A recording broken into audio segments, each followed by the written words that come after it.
செஞ்சி தீயணைப்புத்துறை சார்பில் பருவமழை காலங்களில் நீர்நிலைகளில் சிக்கி உயிருக்கு போராடுவர்களை காப்பாற்றுவது குறித்து செயல்முறை விளக்கம் செய்து காட்டப்பட்டது. விழுப்புரம் மாவட்டம் செஞ்சி தீயணைப்பு மற்றும் மீட்பு பணிகள் துறை சார்பில் எதிர்வரும் வடகிழக்கு பருவமழையை முன்னிட்டு பாதுகாப்பு விழிப்புணர்வு நிகழ்ச்சி செஞ்சி கோட்டை உள்ளே அமைந்துள்ள சக்கரக்குளத்தில் நடைபெற்றது. செஞ்சி தீயணைப்பு நிலைய அலுவலர் ராதாகிருஷ்ணன் தலைமையில் நடைபெற்ற இந்த பாதுகாப்பு விழிப்புணர்வு நிகழ்ச்சியில் பருவமழை காலங்களில் நீர்நிலைகளில் சிக்கி ஆபத்தில் உள்ளவர்களை பாதுகாப்பு உபகரணங்கள் கொண்டு எவ்வாறு காப்பாற்றப்படுவது என்பதை செயல்முறை விளக்கம் மூலம் தத்துரூபமாக செய்து காண்பிக்கப்பட்டது.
போறீங்க பண்டை கல்லு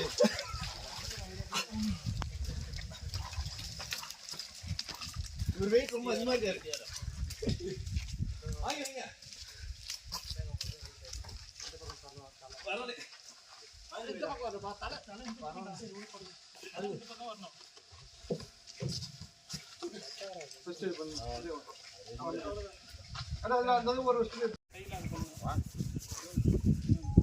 பண்ணி பீச்சடியா